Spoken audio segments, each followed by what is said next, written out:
And says the Spirit of the Lord this day, they think, says the Lord, they can outsmart. They think they can outwit.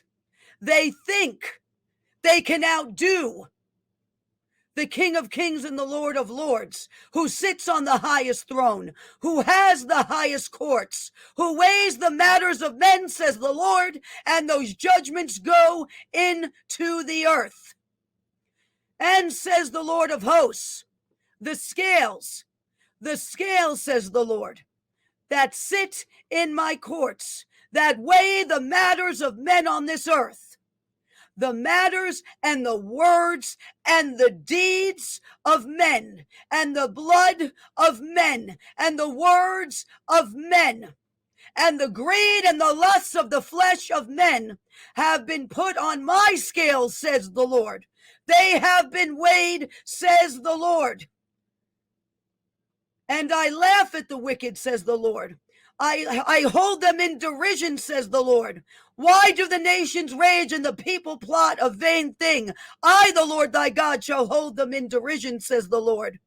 Teke, mene, tekel upharsin. You have been weighed, says the Lord, and found wanting.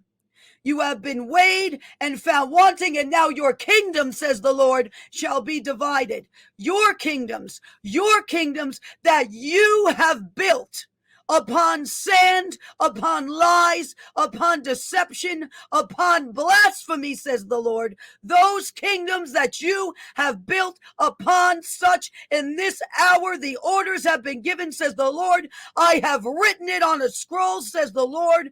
I have handed it, says the Lord, to the captain of the army of the Lord of hosts. And that scroll in judgment shall be taken into the earth. And in this hour, those kingdoms of men that men's hands have built to make a name for themselves, to make a mighty name before the Lord for themselves, to make a mighty name before the great I am, for there is no other. Those kingdoms in this hour, says the Lord, shall begin to be torn down.